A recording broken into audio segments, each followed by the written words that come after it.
Hola, buenas tardes. Buenas Hola, tardes. muy buenas. Hola, buenas tardes. Hola. ¿Qué Hola, tal? buenas tardes. Buenas Hola, tardes. Jesús, ¿qué tal? Muy bien. Bueno, pues mientras va entrando la gente, os presento a mi compañera Rocío Mesina. Ella ella es organizadora y orientadora educativa. Es natural de Argentina y allí las carreras son un poco diferentes a las nuestras. Y ahí está la licenciatura de Organización y Orientación Educativa. Y ella va a ser la encargada de darnos esta tarde esta sesión sobre la influencia social en la familia, ¿vale? Vivimos en una sociedad, recibimos muchísimas influencias del exterior y a veces no somos conscientes, otras veces sí, ¿no? Y de eso es lo que vamos a hablar, un poco de cómo a veces no somos conscientes de algunas influencias y determinan muchas veces la manera de actuar como familia, ¿no? Muy bien, pues nada, adelante, Rocío. Bien, hola, muy buenas tardes a todos y a todas. Qué gusto estar acá. Bueno, gracias Eusebio, gracias. Es un placer. Desde hace unos meses ya estoy acá en Acción Familiar, compartiendo, conociendo, aprendiendo muchísimo, porque como bien dice Eusebio, em, las formaciones son distintas, pero las familias somos todas prácticamente iguales y disfrutamos y padecemos, entre comillas, de lo mismo. Yo soy madre de familia numerosa, tengo 3 hijos varones los tres, de distintas edades, así que más allá de mi formación, también todo lo que vamos a compartir y todo lo que vamos a hablar hoy me atraviesa de alguna manera, ¿no es cierto? Son cosas que también he vivido eh, yo misma en el día a día, la transformación cuando mis hijos a medida que van creciendo, las distintas edades, cómo uno se encuentra también, en qué momento nos encontramos. Entonces, bueno, ante todo les quiero dar un saludo virtual a las madres y padres que están hoy aquí. La verdad que, como les dije, es un placer enorme. Y la idea es empezar un poquito como a sumergirnos en un tema que en lo particular me parece fascinante y bastante importante que podamos conversar. La idea es que sea algo dinámico, así que me gustaría que el chat esté bastante activo. Y vamos a hablar un poco de creencias sociales y la profunda influencia en la crianza de nuestros hijos e hijas. Yo voy a compartir, a ver, díganme si lo ven bien. Perfecto. Sí, perfecto. A ver que me voy a abrir el chat porque yo digo que, a ver, ahí tengo el chat. Ahí estamos. Bien, bueno, eh, a ver, la crianza sin duda es una de las aventuras más extraordinarias, transformadoras, fascinantes que vivimos en el día a día. Está repleta de momentos de alegría, de incertidumbre, podemos decir también. Son desafíos constantes que tenemos eh, y eso nos trae una lluvia de expectativas, de opiniones, porque es como que todos tenemos derecho a opinar, tanto de nuestra familia como de las externas. Y bueno, en este viaje a menudo nos vamos topando con ideas que están muy arraigadas, ¿no? Sobre cómo se supone que debemos criar a nuestros hijos, cómo debe ser nuestra familia. Y esta sin dudas a veces nos puede generar un poco más de dudas que de certezas, ¿no? ¿Se van sintiendo más o menos reflejados en lo que les digo? ¿Sí? ¿Tengo el chat ahí? Bueno, a ver, la idea es que este momento que estamos compartiendo juntos, podamos hacer realmente una pausa para poder reflexionar sobre estas creencias, que cuestionemos la validez de las mismas, que podamos descubrir un poco juntos cómo podemos, construir un enfoque de crianza un poco más consciente. Cuando me refiero a la crianza consciente, hablo de que realmente estamos, ¿no?, inmersos en la crianza de nuestros hijos. No lo hablo como un concepto de libro, sino esa crianza en la cual yo participo, estoy. Si estamos acá en estas formaciones porque realmente nos queremos involucrar en este papel que nos toca. Entonces, sobre todo que podamos un poco adaptarlo a nuestra singularidad de cada una de nuestras familias, que dejemos un poco los juicios de lado, y empecemos a hacernos esas preguntas, el por qué, el para qué, el de dónde viene. ¿Saben lo que son las creencias sociales? ¿Lo escucharon alguna vez? Voy a dejar el micro abierto para que puedan intervenir cuando quieran, ¿vale? Vale. Porque como veo que preguntan mucho, dejo abierto el micro. Como que lo que los demás esperan que sea algo. Sí, es verdad. Acá no hay respuestas correctas e incorrectas, es lo que uno cree, uno considera, anímense, digan. Justamente la idea es que empecemos a construir un poco juntos esto. ¿Alguien más tiene una idea, los conoce? Es un concepto que se usa Lo que también nos en han otros ámbitos. enseñado, lo que nos han enseñado, nos han enseñado a creer en eso. Exactamente, nos han enseñado, exactamente. Bien, a ver, en esencia las creencias sociales son ideas, valores, normas que compartimos sobre cómo deben ser ciertas cosas. Son como un conjunto de instrucciones que no están escritas en ningún lado, pero que nos dicen lo que es normal, lo que es lo correcto, qué se espera de nosotros ante determinadas situaciones. Para que nos hagamos una idea un poco más clara. Pensemos en este tema de cómo se deben comportar los hijos, en qué ambientes, eso que se espera, que no lloren, que no griten, que no se muevan. ¿Cuál es el papel de una madre, de un padre? ¿Cuál sería ese papel, esas funciones que debe tener? Es más, una creencia muy grande es cuando comparamos el desarrollo de un niño con otro, que el hijo de tal empezó a caminar a los 8 meses y el tuyo ya tiene 1 año y 1 mes, ¿todavía no camina?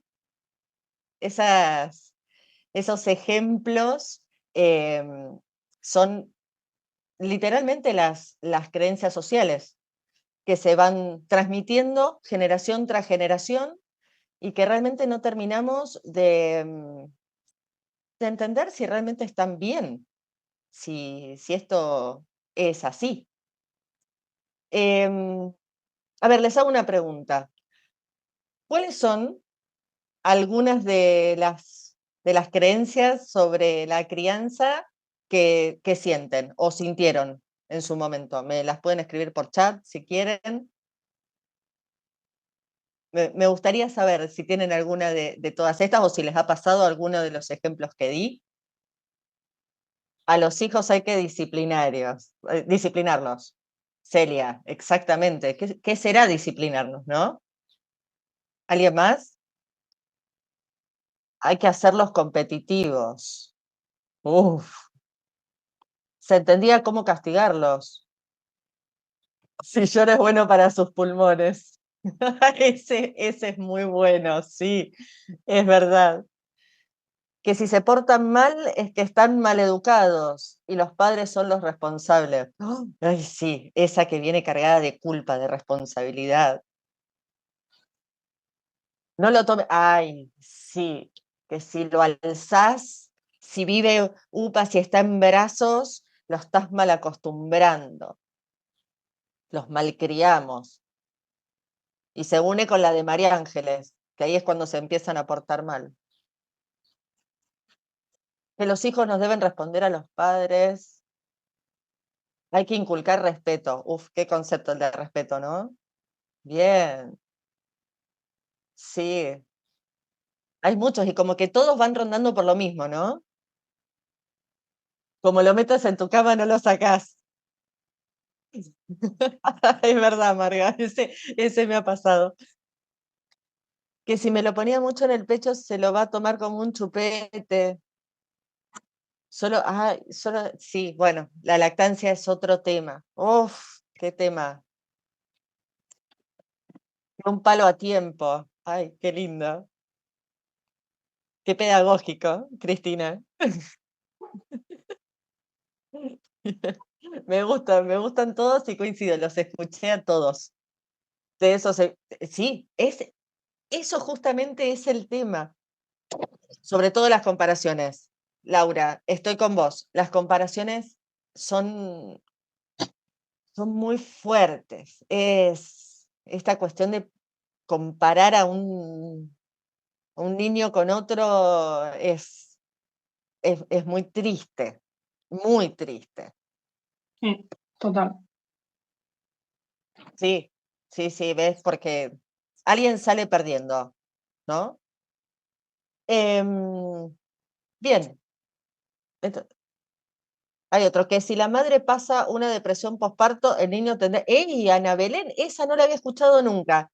Que si la madre pasa una depresión postparto, el niño tendrá problemas de aprendizaje.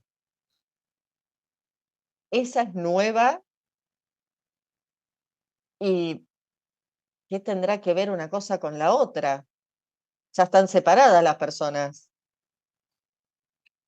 Sí, qué fuerte ese. No, no lo había escuchado nunca. Como que condena un poco, ¿no? Y cuando te informan que tienen altas capacidades, menudo tema para tratar. Uf. Bueno, ese está muy relacionado con las comparaciones también. Bueno, vemos que hay muchos, estamos todos en el mismo viaje acá. La verdad que son muy interesantes los aportes que están haciendo. Y al mismo tiempo vemos como que hay una variedad, lo cual enriquece mucho. Me encanta. Em, pero bueno, a ver, ¿cómo llegan? ¿No? ¿Cómo llegan a nosotros? ¿Cómo se transmiten de generación en generación? Porque, a ver, como dijo Eusebio, yo pasé gran parte de mi vida en Argentina y las creencias exactamente iguales. Nos divide un océano y yo les puedo asegurar que cuando fui madre por primera vez hace 12 años ya venía escuchando todo esto que están diciendo ustedes ahora. O sea que no es una cuestión ni siquiera cultural de este país, sino que es una cuestión general. La cultura en la que crecemos juega un papel fundamental y cada sociedad tiene sus propias ideas sobre la infancia, sobre la familia, sobre los roles de los padres y los hijos. Y estas ideas se van transmitiendo a través del lenguaje, de las costumbres, de las tradiciones, de las instituciones también. Y la familia es un punto clave. Acá siguen participando en el chat. Aún se dice que deben jugar, ¿a qué deben jugar los niños y las niñas? Exacto. Dice, ay, la perdía. eh, es duro, soy madrastra y no sabemos cómo tratar el tema porque la madre dice que solo lo sepa un grupo reducido para que no la estigmaticen. Ese miedo, el miedo a que le pongan una etiqueta. Una psicóloga me dijo que una vez que mi hijo no quiso celebrar su cumpleaños debido a depresión postparto que yo pasé. Ay, Ana, yo no soy psicóloga, pero qué fuerte. Em, Susana, a mi hijo le gusta el baile, pero eso es de niñas. ¿Cómo va a ser de niñas? Hay un montón de bailarines de diferentes tipos de danza. Bueno, creencia, ahí la tenemos. La, la familia es un agente clave. Muchas veces, inconscientemente, repetimos patrones de crianza que experimentamos nosotros mismos con nuestros padres, con los adultos referentes que tuvimos en nuestra infancia y heredamos no solo los aspectos positivos, sino también algunas de estas crianzas que hoy como padres podemos ver que nos limitan en algunos aspectos. Los medios de comunicación también ejercen una gran influencia. Hoy vemos que hay muchísimas madres, muchos padres que justamente hablan sobre la crianza y publican su modo de crianza, que me parece muy respetable, me parece muy bien, pero ahí es cuando empieza esta creencia que hablaban antes del tema de las comparaciones, porque vemos una supuesta crianza perfecta y sabemos que los medios de comunicación a veces tratan de influir y eso cuando miramos para adentro en casa y no encontramos, no vemos lo mismo que están mostrando, nos empieza a preocupar. Y a ver, las películas, las series, las publicidades, es como que nos bombardean, ¿no? Todo el tiempo con imágenes, mensajes de cómo debería ser esa familia ideal, cómo deberían comportarse nuestros hijos. Y hasta incluso, no sé si les pasa, pero en las interacciones diarias con amigos, con vecinos, con otros padres que podemos ver cuando llevamos los chicos al parque, cuando tenemos alguna actividad del colegio, eh, que mm, todas estas experiencias es como que contribuyen a reforzar, a cuestionar eh, n- nuestras propias creencias. Y, a ver, lanzo otra pregunta porque me encanta que están súper participativos. Eh, ¿Alguna vez se dieron cuenta de que están repitiendo algo que hacían sus propios padres y sin pensarlo, sin hacerlo a propósito? Claro, Sí, totalmente. Lo tenemos interiorizado, claro. Enseñamos lo que sabemos. Cada día, a cada rato. Mm.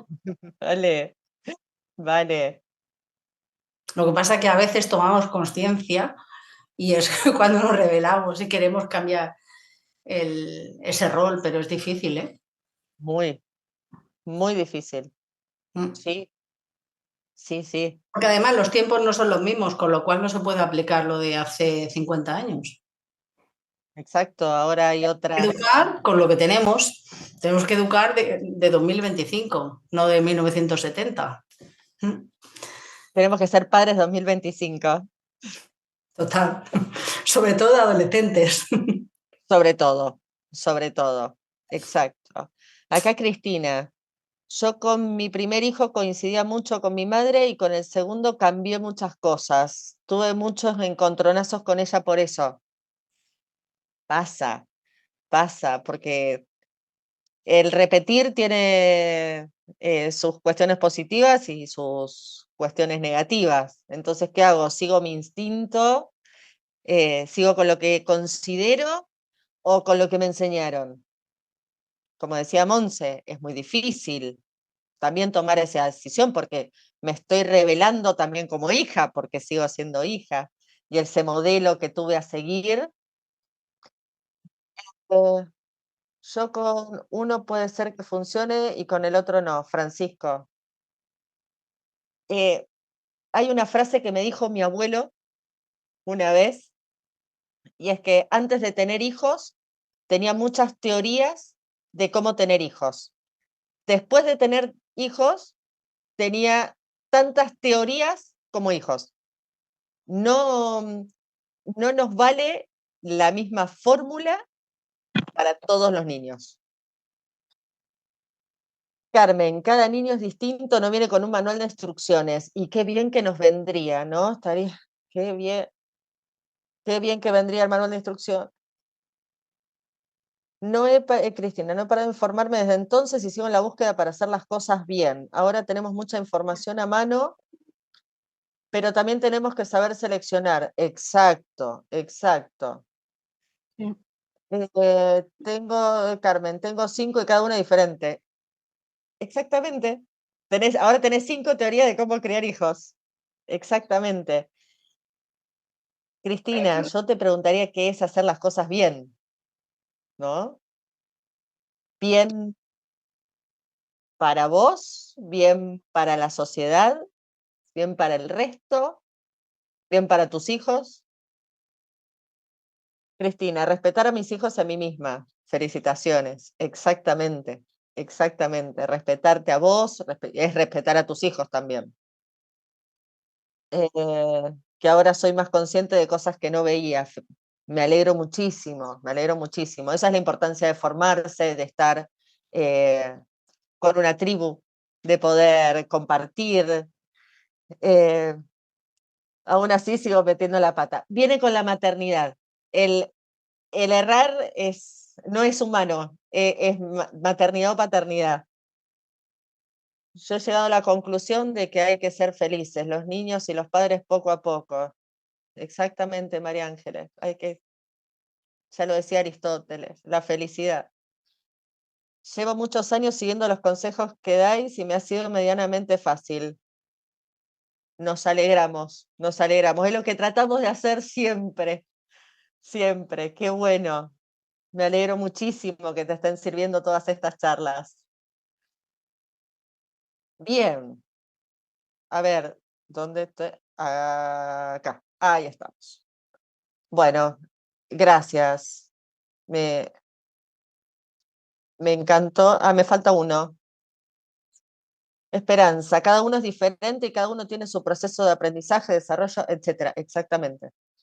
Como tampoco, aunque seamos una sola madre o un solo padre con distintos hijos, hasta ellos tienen una versión diferente de nosotros.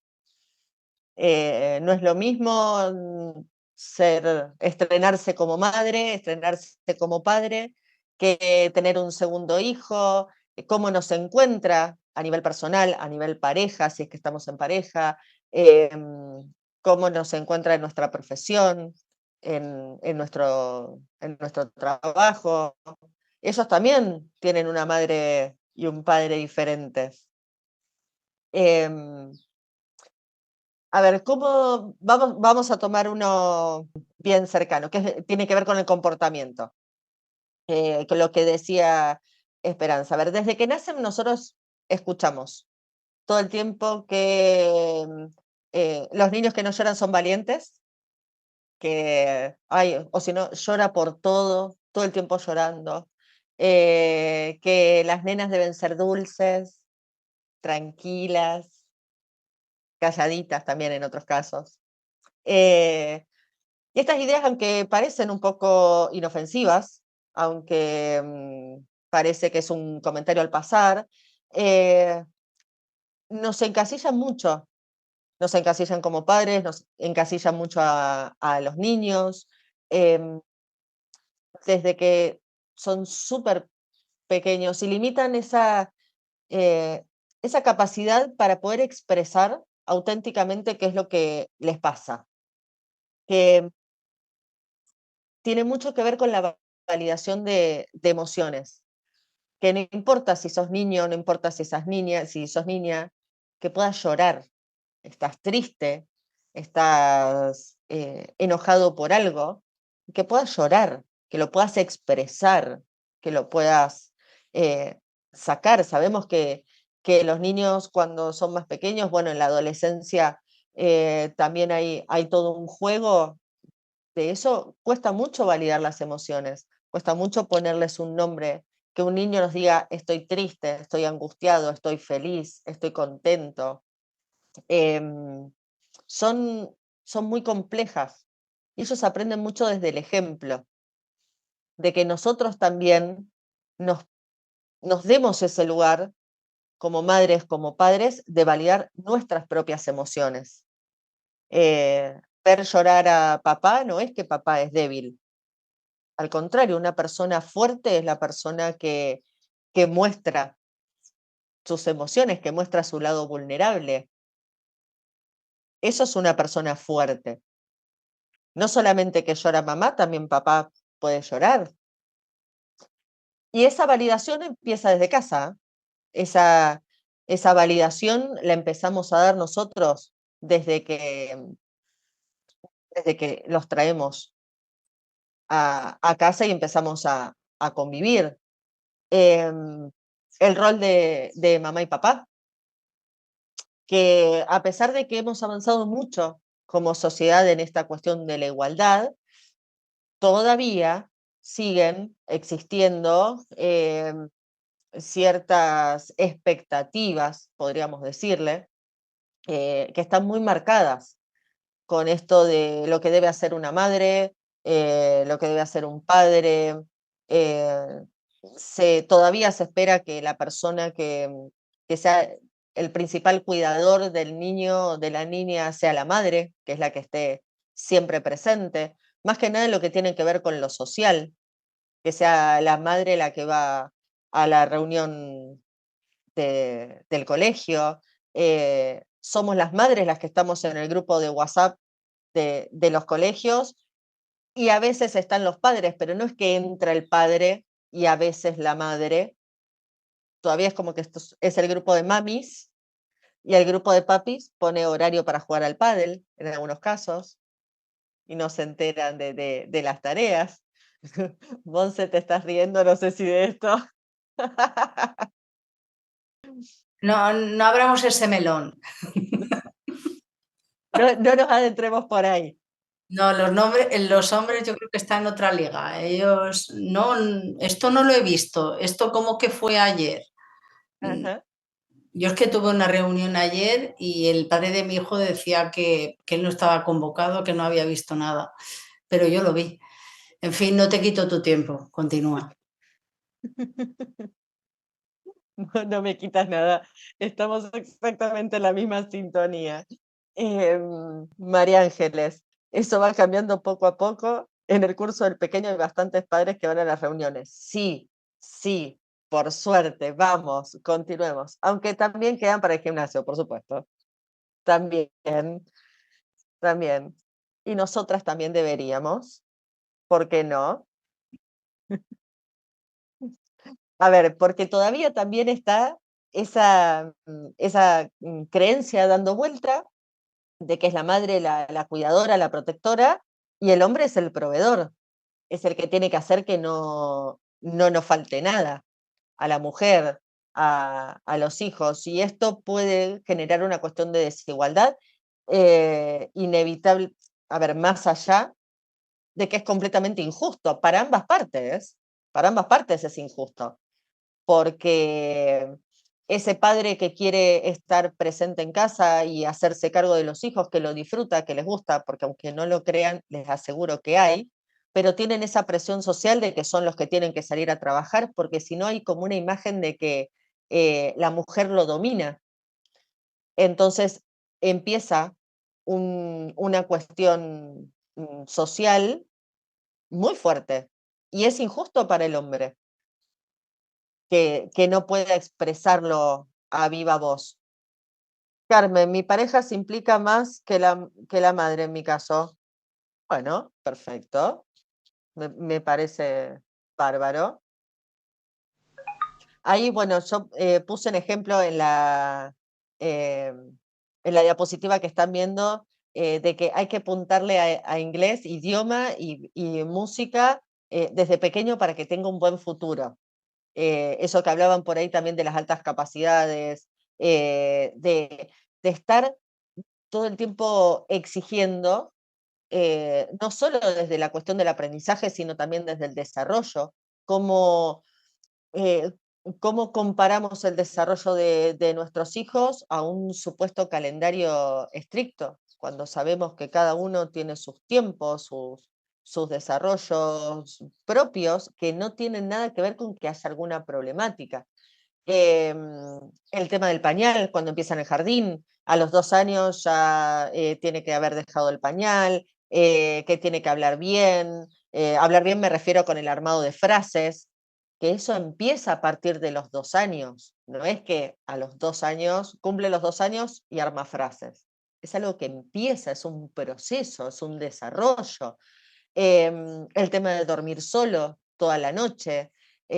Entonces, de repente, cuando empiezan estas comparaciones, empieza a haber una presión donde nosotros no veíamos un problema, de repente lo empieza a ver. María Luisa, en mi caso, la etiqueta de talento múltiple no sé si fue bueno.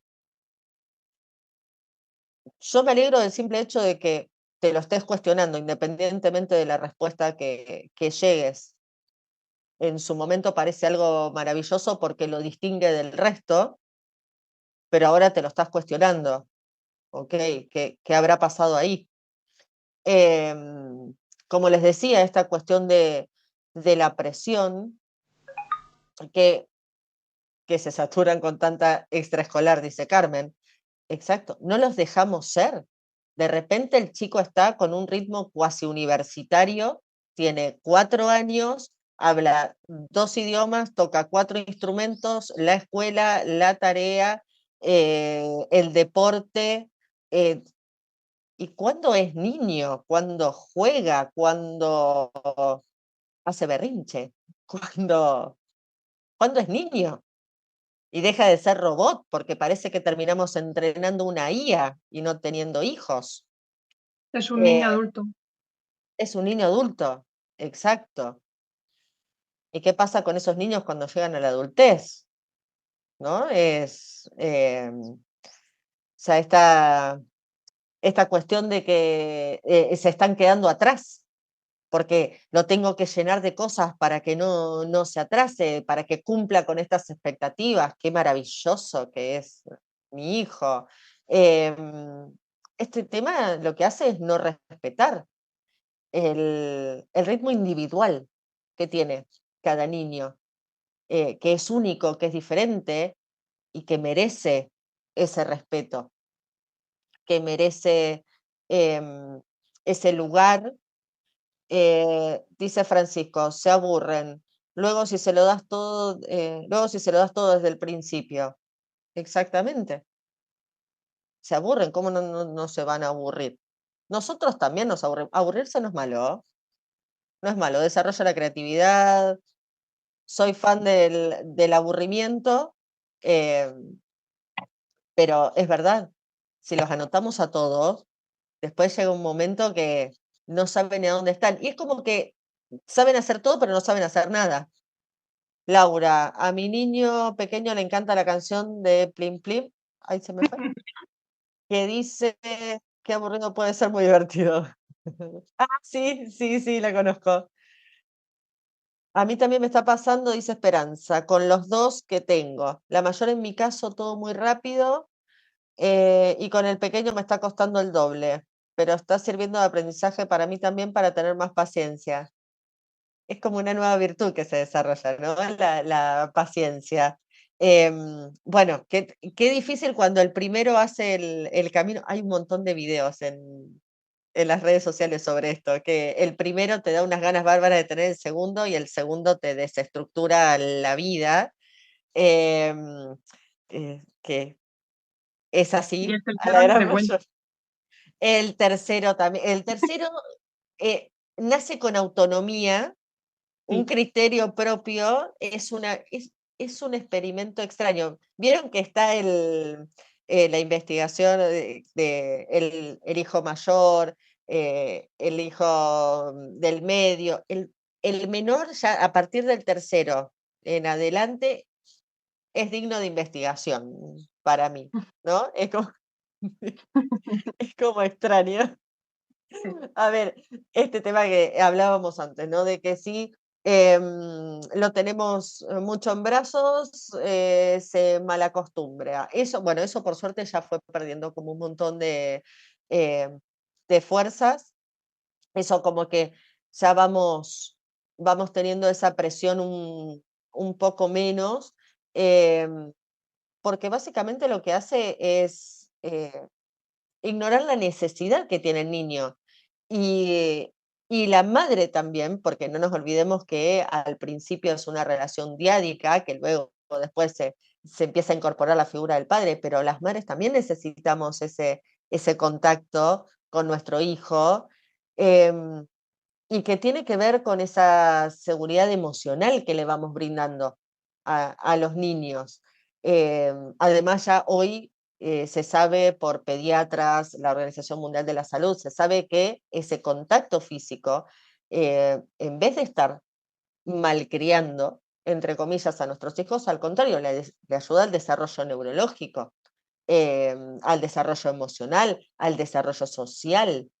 Chicos que no han tenido ese contacto físico fluido con su mamá, con su papá, con ese adulto referente que tengan, eh, luego cuesta mucho el tema de la inseguridad, el regular el estrés, no se fortalece el vínculo y ahí sí vienen un montón de problemáticas posteriores, que básicamente fue por falta de contacto, por ignorar, por hacer caso a esta cuestión de que prácticamente se haga solo. Esta cuestión que hablábamos antes de apuntar de inglés, de apuntar la música a fútbol, a básquetbol. A ver, si bien es muy positivo eh, poderle dar diferentes oportunidades de aprendizaje y de desarrollo, este mito lo que hace también es como sobrecargar un poco las actividades escolares y hay una presión que atraviesa de que en todo tengo que ser exitoso y tengo que ser bueno, em, desde muy chicos, ¿no es cierto? Desde una edad muy temprana.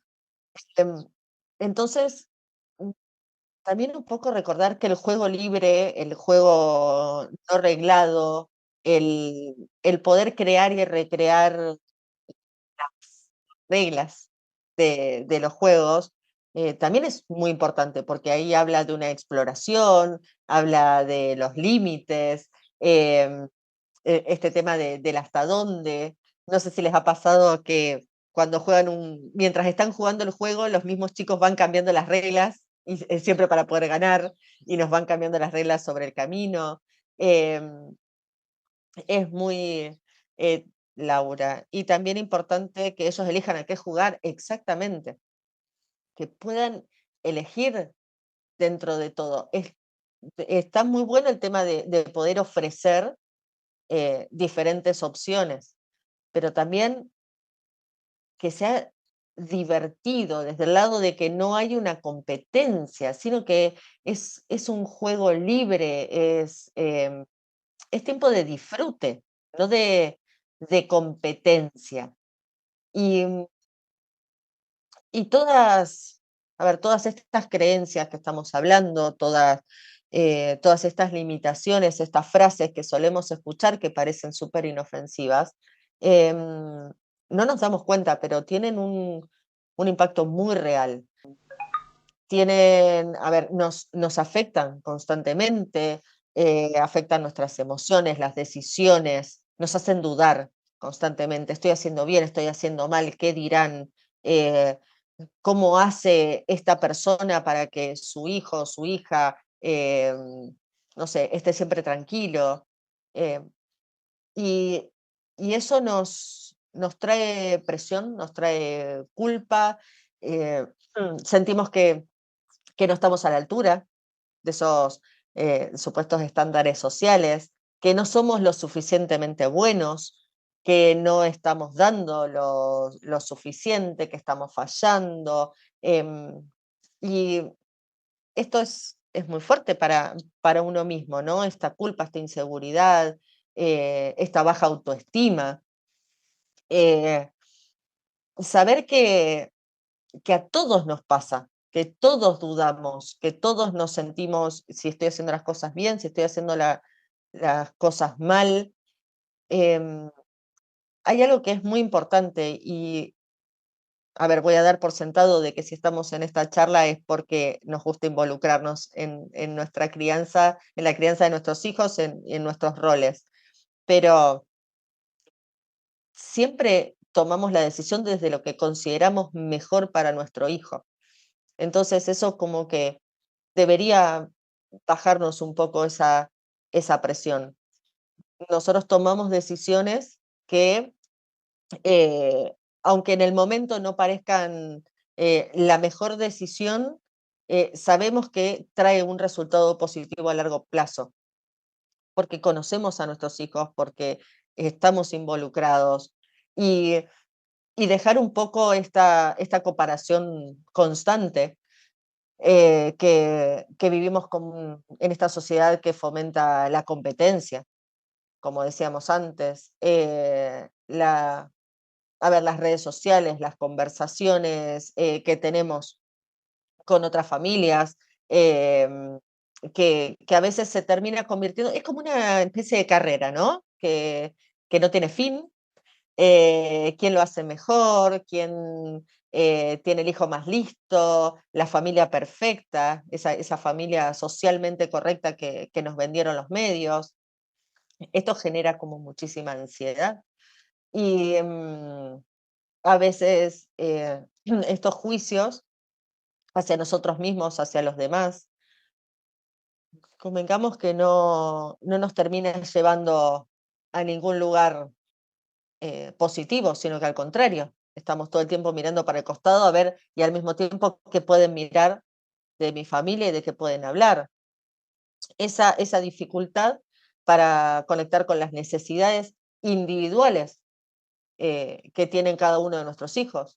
Eh, si estamos demasiado centrados a ver, en cumplir con estas expectativas socialmente correctas, vamos a perder de vista lo que realmente necesita cada uno de nuestros hijos en cada momento.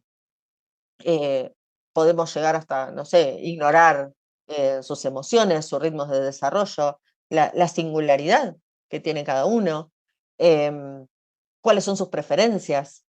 eh, y eso nos desconecta emocionalmente, em, y realmente si lo que no hace es cooperar con construir un vínculo seguro, porque es como que estamos mirando constantemente al afuera y nunca estamos mirando adentro, y nuestro hijo está acá con nosotros, presente, nos está diciendo algo.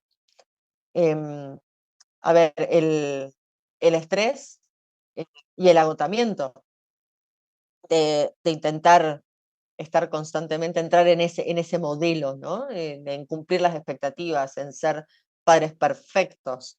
Eh, es agotador, no me digan que no. Si alguno lo intentó en algún momento, es algo que te genera un estrés crónico. Literalmente, María Ángeles, es imposible. Es literalmente imposible, porque además es como que cuando empezás a entrar en un molde, lo cambian, viste que así, rápido. Entonces, de repente, en el que entrábamos ya pasó de moda, ahora tenemos que ir por otro. Eh, entonces, eh, ¿qué nos pasa? Que de repente este estrés crónico que se genera nos afecta a la salud, nos afecta si estamos en pareja, nos termina afectando a nuestra propia pareja, la relación con nuestros hijos, o sea, todo el bienestar general se cae. Se cae por intentar entrar en un molde que nadie pide que entremos, sino que justamente es una creencia social.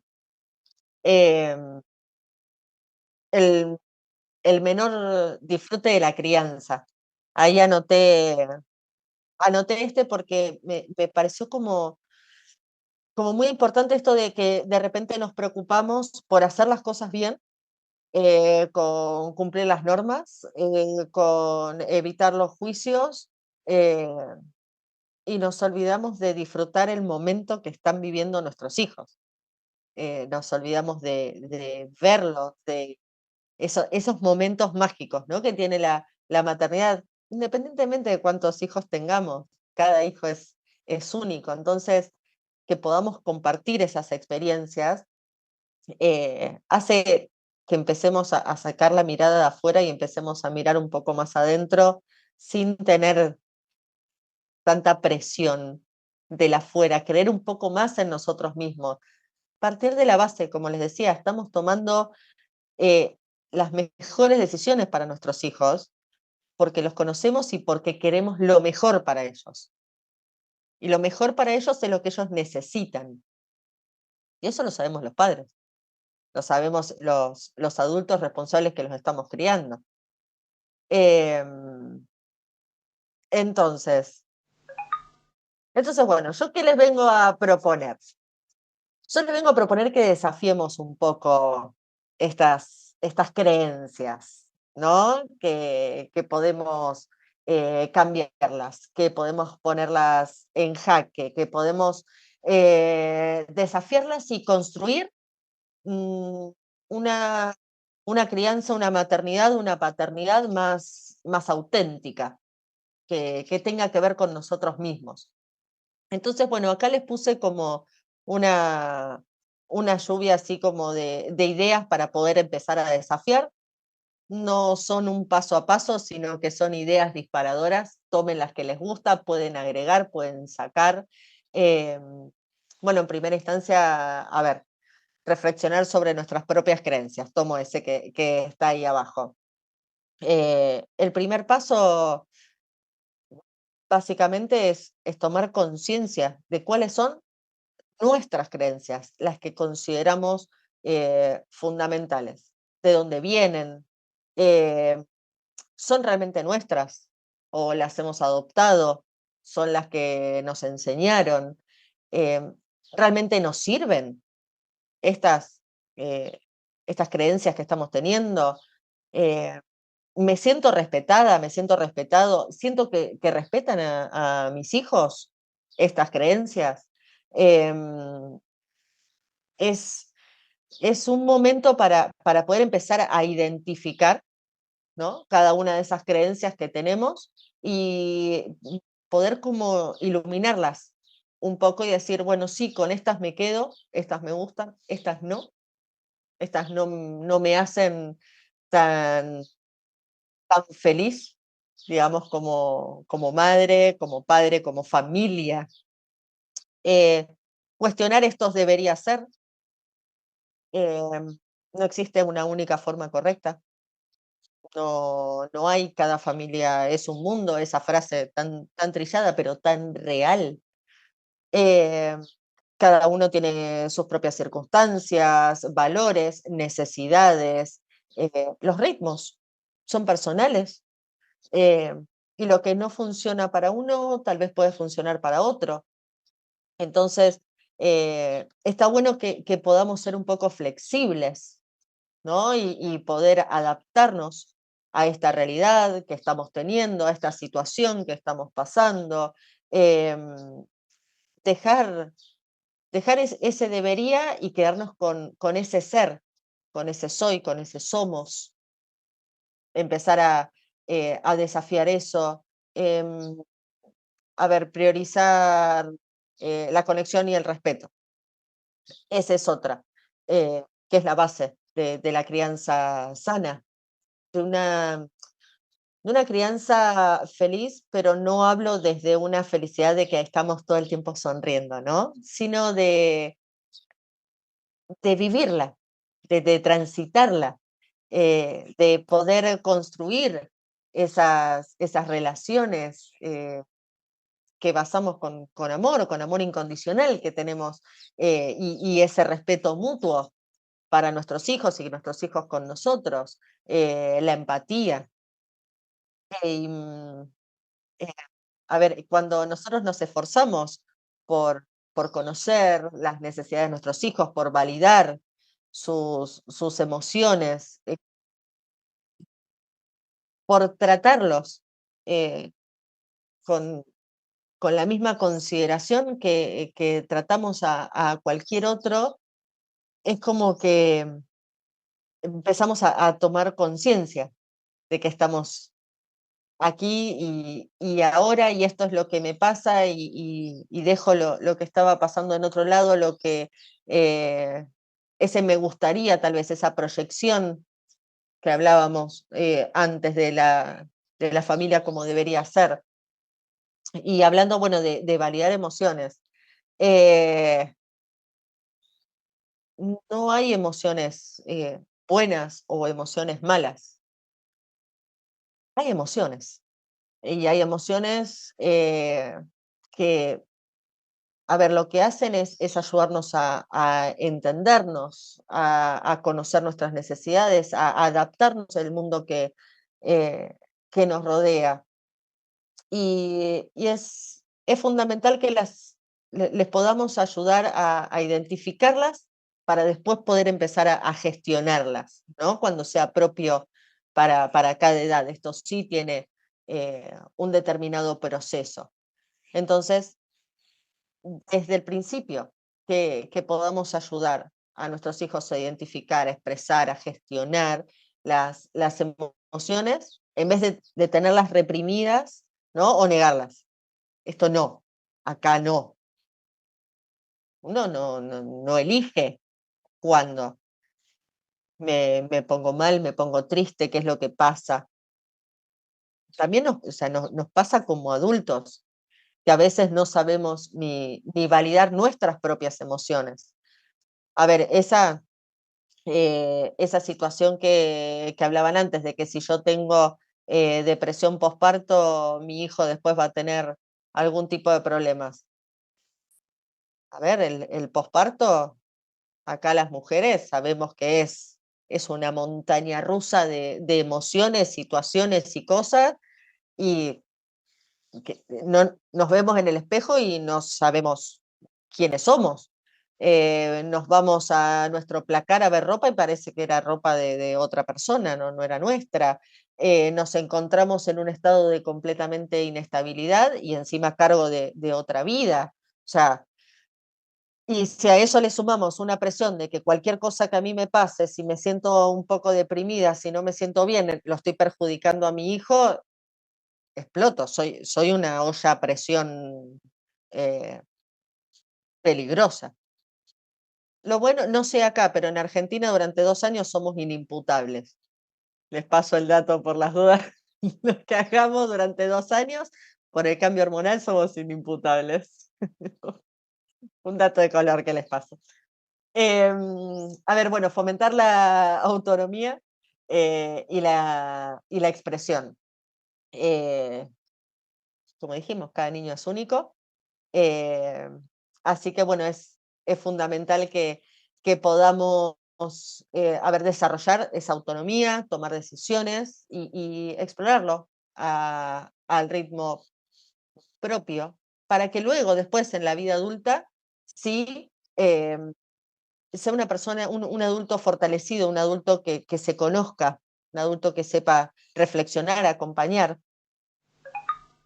Bueno, a ver, hablemos de herramientas. Tampoco los quiero aburrir, gente.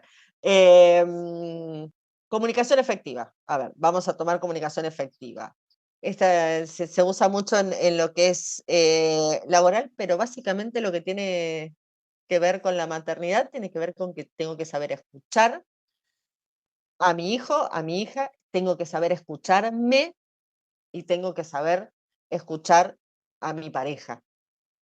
Tengo que aprender a decir lo que me pasa, a decir lo que siento, a decir, que pone Toñi, espero ser inimputable también ahora en menopausia con 3 adolescentes. A chequear con un abogado. Eh, es muy buena, esa no la tenía. Em, a ver, como les decía, poder aprender a comunicar lo que siento, lo que me pasa, eh, y eso también anima, porque ayuda con el ejemplo, a que nuestros hijos aprendan a comunicarse, aprendan a decir, a poner en palabras, ¿sí? A poder comunicarse, como se dice, de una manera asertiva, ¿no? Que lo que hace es la forma fundamental de poder construir las relaciones sanas, básicamente.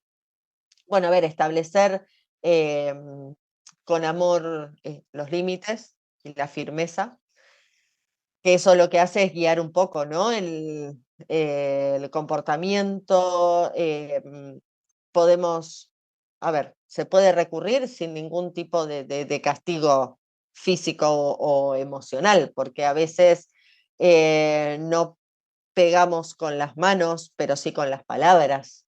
em, y eso es importante también tenerlo en claro, que puede haber alguna especie de manipulación emocional y eso tampoco es bueno, sino de, a ver, límites claros, coherentes, respetuosos eh, y siempre basados en la comprensión.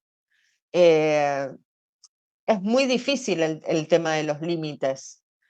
Eh, acá seguramente nos ponemos, abrimos micrófonos y nos ponemos a hablar y todos ponemos límites de manera diferente, pero eso tiene que ver también con que nuestros hijos son diferentes.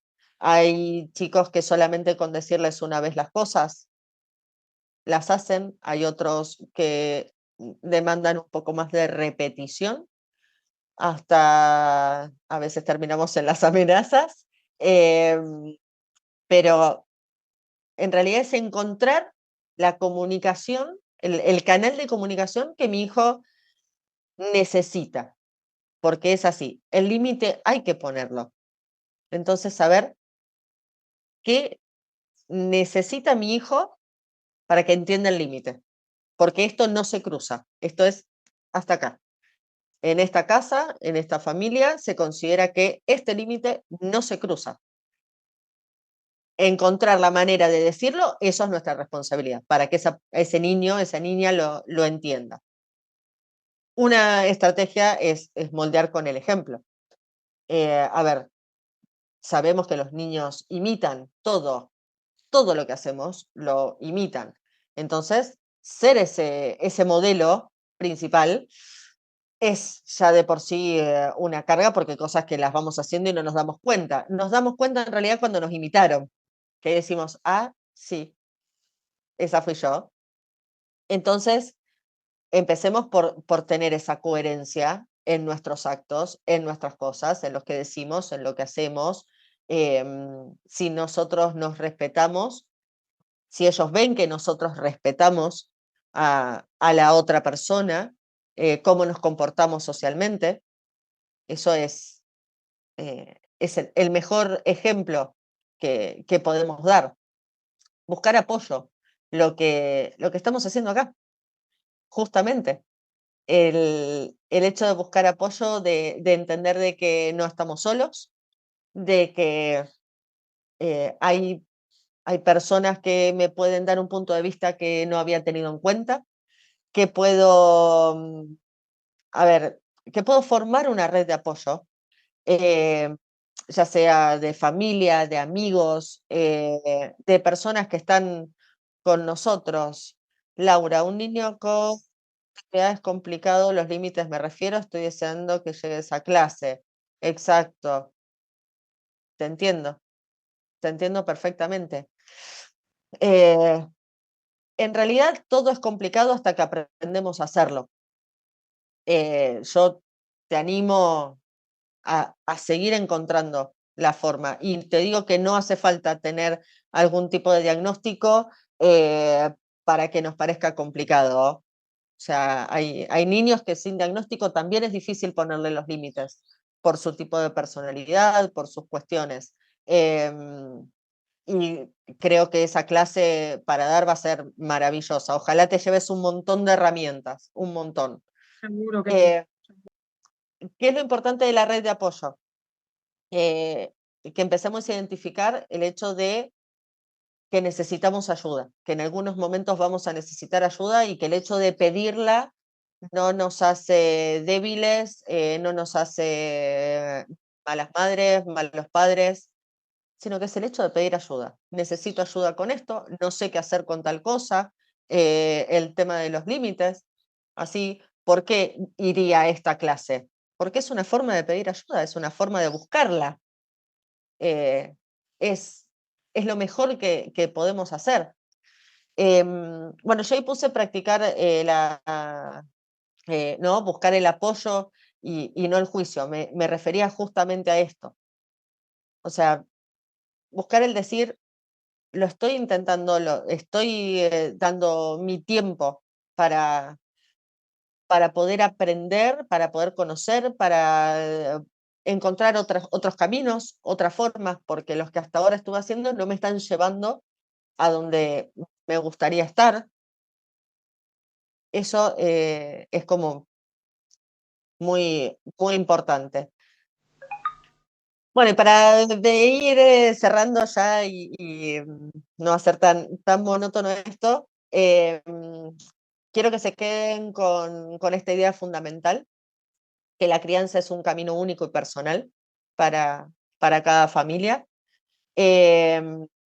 Nosotros tenemos el poder de elegir qué creencias son las que queremos adoptar, cuáles son las que queremos dejar atrás, que podemos construir un hogar desde el amor, desde el respeto, desde la comunicación, desde la individualidad, y que esos sean nuestros pilares, que sea un hogar donde sea ese lugar seguro de nuestros hijos, que se sientan valorados, que se sientan amados por quienes son.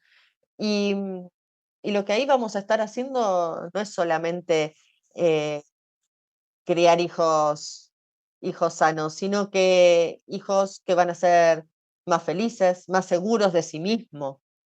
Y es una forma también de contribuir con la sociedad, que sea más compasiva, que sea más respetuosa, que sea más justa para todos. Y eh, por eso, bueno, eh, me gustaría saber si esa creencia que conversaron, que me compartieron al principio, eh, ¿qué les pasa ahora con esa creencia? ¿La sostienen? ¿La pondrían en tela de juicio?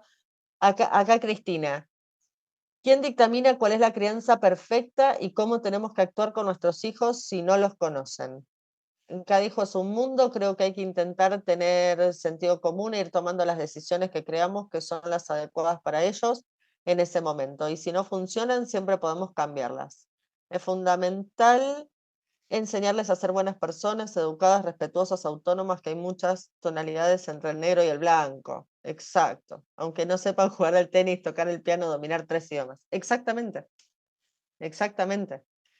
Me pasó una vez estaba con un matrimonio conversando, su hijo no tenía un buen rendimiento académico, eh, y a ellos lo que les preocupaba era esta cuestión del estudio, de que se sentaban con él a estudiar y mi hijo no entiende, no hay forma, y buscaban estrategias, se habían dividido las materias, algunas las que eran más fáciles para el padre le ayudaba al padre, las que eran más fáciles para la madre. Bueno, era toda una preocupación. Resulta que conozco al niño, el niño 12 años, eh, y cuando yo le pregunto qué le pasa cuando estudia, se empezó a definir, no estaban los padres presentes en ese momento, pero se empezó a definir de la misma manera que me hablaban los padres. Y él me decía, y pasa que a mí no me da, y se señalaba la cabeza, a mí me cuesta. Eran las mismas palabras que habían usado los padres cuando estuvieron hablando en privado conmigo, lo cual fue muy chocante, porque ver a un nene de 12 años que diga a mí me cuesta, fue muy duro. Eh, y cuando empiezo a hablar con él sobre el tema del estudio, bueno, la verdad que el chico respondió muy bien, todo muy bien. Y en un momento me reúno con los padres en otra instancia y me di cuenta de que había un montón de valores y cosas en ese nene que yo había podido ver que ellos nunca me los habían marcado. Era un nene sumamente respetuoso, eh, muy cálido al hablar, estaba atento a distintas cosas, a si a un compañero se le caía algo, era muy solidario, si necesitaba alguien ayuda, estaba. O sea, ellos como padres estaban criando una hermosa persona, pero estaban tan cegados por el rendimiento académico que no lo podían ver. Y cuando terminamos el secundario, cuando terminamos la ESO, el bachiller, la FP, lo que sea que hagamos, lo que nos piden en la vida es ser buenas personas. Nosotros no vamos con nuestro título de rendimiento académico por la vida, nosotros nos relacionamos entre personas. Y eso es lo fundamental que tengamos en cuenta como padres. Es importante el rendimiento académico, tiene que ver con una cuestión de cultura general, de conocimiento general, de base para poder desarrollarnos profesionalmente. Pero nuestra responsabilidad es criar buenas personas, personas solidarias, personas respetuosas, personas justas, personas empáticas, solidarias, que tengan en cuenta al otro. Y eso es fundamental como padres que lo tengamos en claro. Más allá de que si tiene un excelente rendimiento académico o algo un poco más intermedio. Como padres, es muy importante que nos empecemos a dar cuenta qué tipo de persona estamos criando. Entonces, preguntas, aportes, charlas. Aunque bueno, fue bastante dinámico. Sí, hay algunas intervenciones. Mira, Rocío, ahí Laura ha puesto aquí algo que creo que no lo has leído. Ah, perdón. No, porque hablaba dice, tú que tienes, dice, perdona la pregunta tan atrevida, pero ¿cómo lo haces tú, Rocío, con 3 hijos para marcar los límites? ¿Podrías poner un ejemplo más claro, más directo? Ah, sí, perdón, no lo había visto, Laura. ¿Cómo hago con 3 hijos para poner los límites? Bueno, yo voy eligiendo qué personaje soy cada día. Hay día que me levanto con el servicio militar, hay día que digo, hoy voy a ser esa madre compasiva, divina, espléndida, amorosa, que va por un bosque de flores y a la primera de cambio se me da vuelta. ¿Por qué? Porque por más de que lo proyecte, depende de qué es lo que me pasa. Si hay algo que aprendí, es que no hay fórmula. Eso es algo que lo aprendí.